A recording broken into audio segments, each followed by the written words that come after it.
할렐루야. 오늘도 함께 마태복음 말씀 묵상하는 모든 분들 주님의 이름으로 환영하고 축복합니다.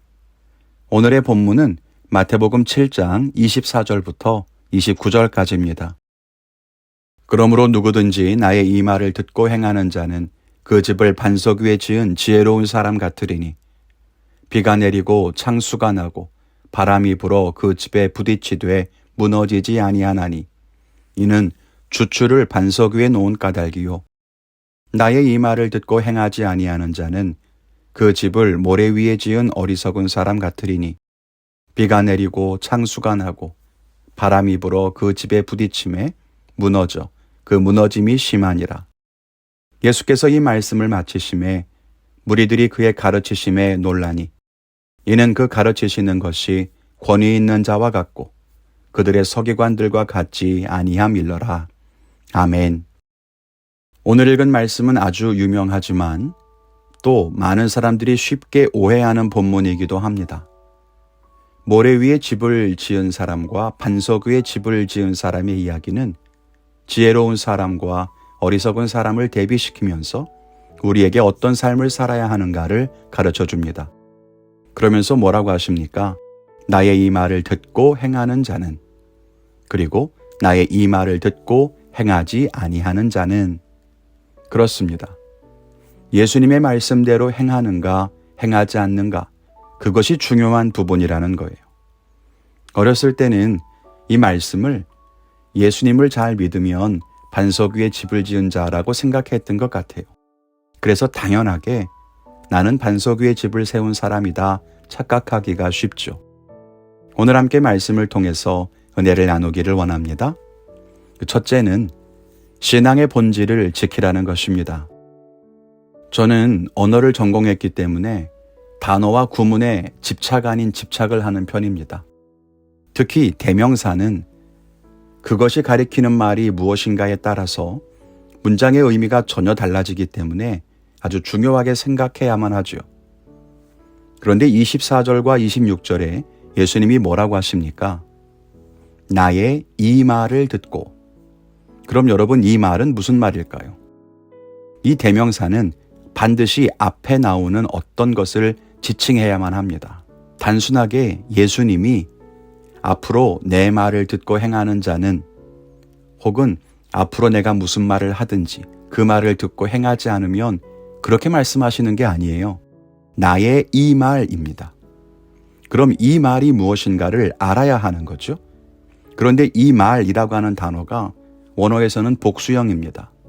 내가 한 이 말들, 그런 뜻인 거죠. 그럼 예수님이 하신 이 말씀들은 무엇을 가리킬까요? 여러분 혹시 눈치채셨습니까? 네, 이 말은 앞에 예수님께서 하신 산상수훈 말씀 전부를 가리키는 말입니다. 오늘의 본문은 마태복음 5장부터 시작된 산상수훈 말씀의 마지막 부분입니다.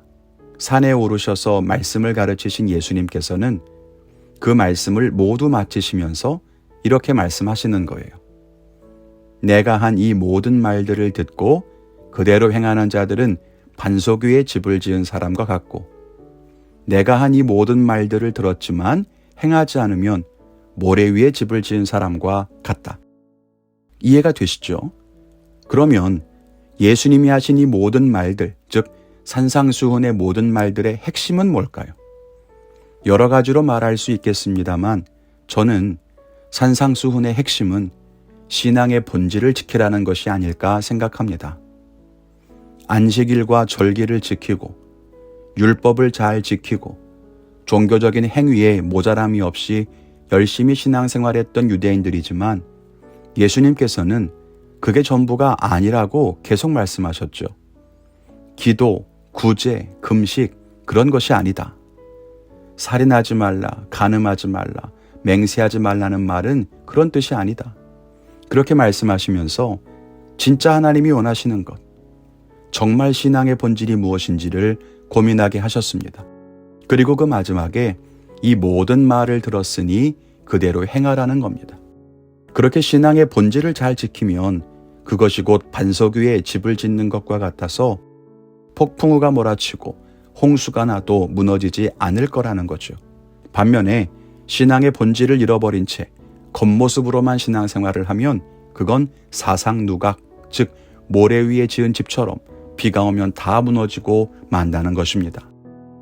우리의 신앙은 겉모습만 그럴듯합니까? 아니면 본질을 잘 세우고 튼튼하게 세워져 있습니까? 지난 말씀에도 나누었습니다만 우리가 겉으로 보이는 모습에 속아서는 안 됩니다.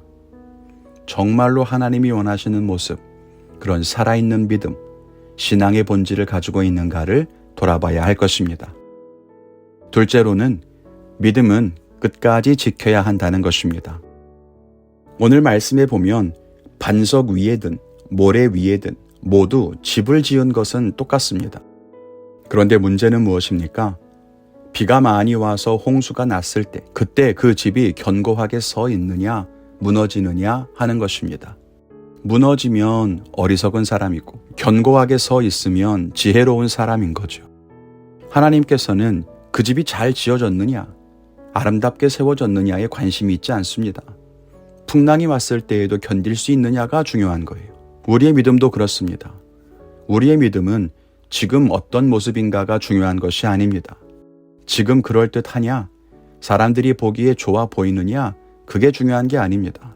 중요한 것은 우리의 믿음이 풍랑을 만났을 때에도 끝까지 서 있느냐 하는 것입니다. 결국 믿음은 그 믿음이 진짜인지 가짜인지 혹은 좋은 믿음인지 그렇지 않은지 언제 판가름이 나느냐? 비바람이 불고 홍수가 날 때. 즉 우리 인생에서 어려움이 닥칠 때 그때 판가름 나는 것입니다. 지금은 아무리 높고 화려하게 믿음이 서 있어도 지금은 아무리 모든 사람들이 입을 모아 칭찬하고 축혀 세운다고 해도 인생의 바람에 와르르 무너지고 만다면 그건 좋은 믿음이 아닙니다. 믿음은 끝까지 지켜야 하는 것입니다. 하나님 앞에 설 때까지 견고하게 서 있어야 그게 믿음입니다. 그러므로 여러분, 우리는 믿음을 자랑해서는 안 됩니다. 자랑할 필요도 없지만 자랑할 이유도 없습니다. 왜냐하면 우리의 믿음이 끝까지 서 있을지 우리가 지금은 결코 알 수 없기 때문입니다. 그럴듯해 보인다고 해서 그걸로 평가할 수는 없죠. 다만 우리의 믿음이 더욱 견고할 수 있게 매일의 삶 속에서 신앙의 본질을 지키며 살려고 애쓸 뿐입니다. 그것이 예배이든 믿음이든 행함이든 무엇이 되었든 예수님 말씀하신 바를 지키고 행하기 위해 애쓰는 신앙이 아니라면 우리는 무너질 수밖에 없다는 것을 기억해야 합니다. 우리 성도님들이 끝까지 견고하게 서는 믿음의 소유자가 되시기를 바랍니다.